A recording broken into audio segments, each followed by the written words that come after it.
아동부 친구들, 오늘 말씀은 조금 어려워요. 그래도 만나교회 아동부 수준이 있으니까 잘 집중해서 들을 수 있을 것 같은데 할 수 있죠? 네, 그러면 우리 말씀에 귀 기울여 예수님 이야기로 들어가 볼게요.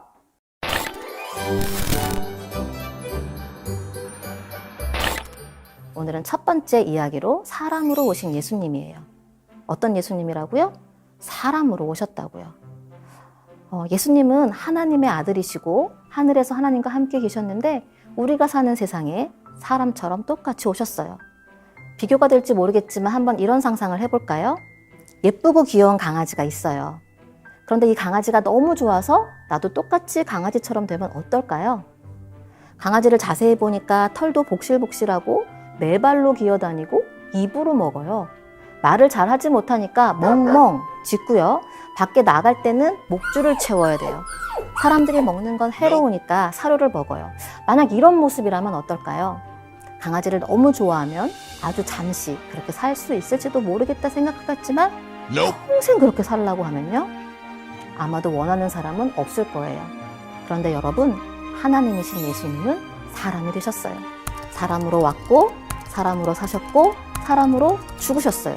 모든 것이 가능한 전능하신 분인데 한계를 가진 사람으로 평생 살았어요. 왜 그랬을까요?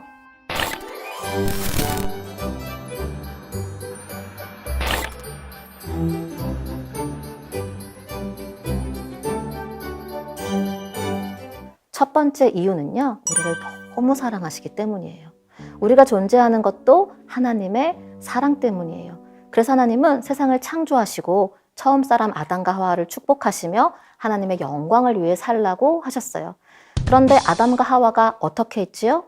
하나님의 영광보다는 하나님처럼 되고 싶은 마음에 하나님의 말씀에 불순종했어요. 이것을 죄라고 해요. 그런데 죄는 하나님과 함께 할 수 없어요. 할 수 없이 아담과 하와는 에덴 동산에서 나갔어요. 그리고 그의 후손들은 죽는 존재, 죄인이 되었어요. 이 모습을 본 하나님의 마음은 몹시 아팠어요. 하지만 거룩하신 하나님과 죄를 가진 인간은 함께 할 수 없어요. 한 가지 방법이 있다면 이 죄를 해결하는 거예요. 그래서 구약시대에는 하나님께 나아갈 때에 나의 죄를 대신해서 짐승이 죽었어요. 한 번만 죽어야 했을까요? 아니죠. 우리는 매 순간 죄를 지어요.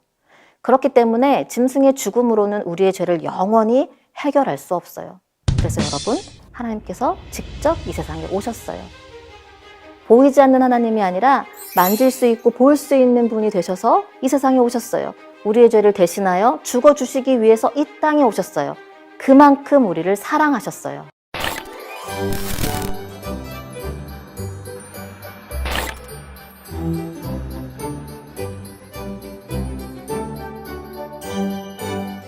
예수님이 사람으로 오신 두 번째 이유는 약속을 이루시기 위해요. 아담과 하와가 불순종하여 죄인이 되고 나서부터 사람들은 끊임없이 죄를 지어요. 가인은 동생 아벨을 죽였고요. 노아 시대 때는 죄가 넘쳐나서 하나님께서 홍수로 심판해야 했어요.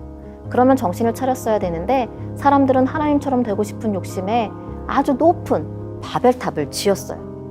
더 이상 사람들에게서 소망을 볼 수 없었던 하나님은 구원 프로젝트를 결심하게 돼요. 어떤 프로젝트요? 구원 프로젝트요. 그 시작은 아브라함이에요.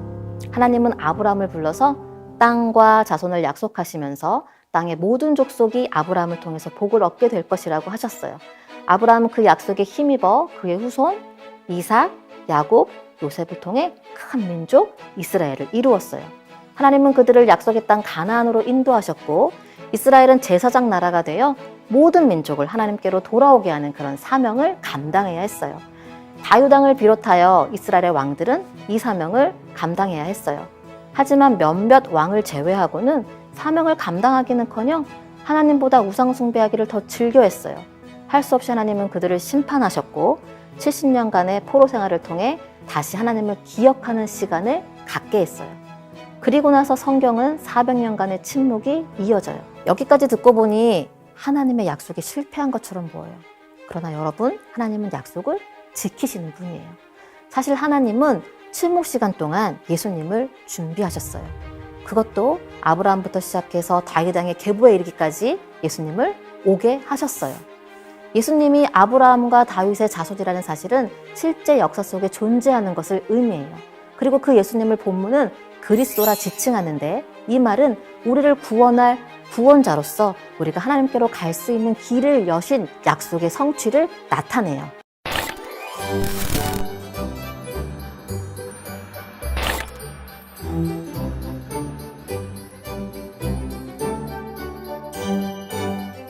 마지막으로 예수님이 사람으로 오셨다는 것은 우리를 잘 알고 계시다는 것을 알려주기 위해서예요. 사실 하나님은 우리를 잘 아세요. 우리의 성품도 우리의 모습도 하나님이 만드셨기 때문이에요. 그런데 사람의 입장에서는 하나님이 사람도 아닌데 어떻게 우리를 알아? 라고 말할 수 있어요. 하나님과 우리가 너무도 다르니까 우리를 이해할 수 없다고 생각하는 거죠.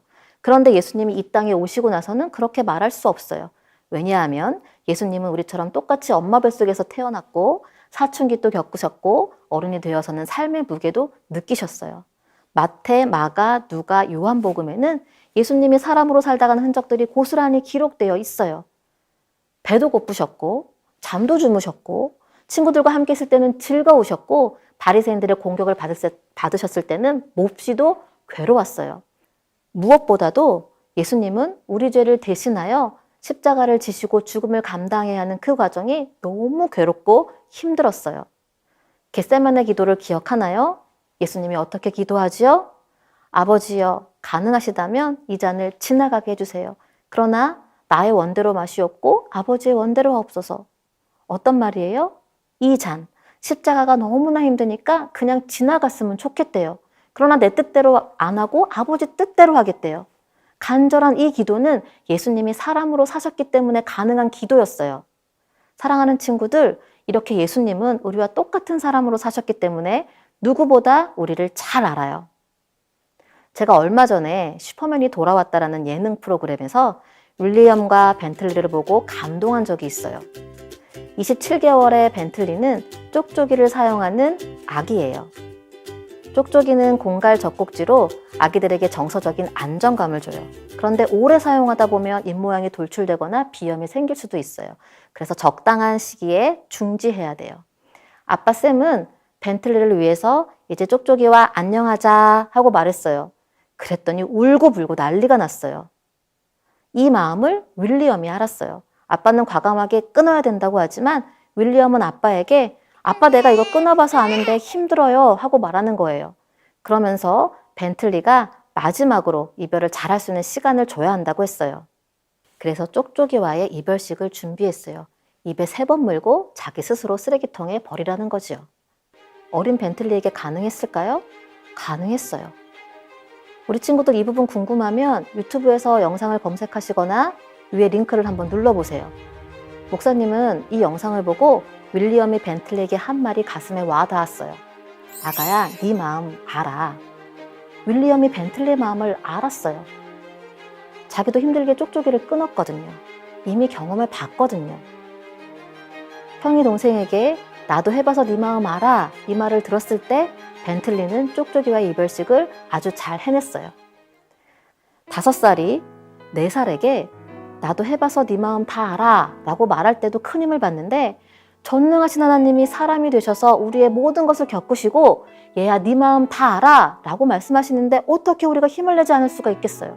사랑하는 우리 친구들, 예수님이 사람으로 오셨다는 것은 그래서 아주 중요해요.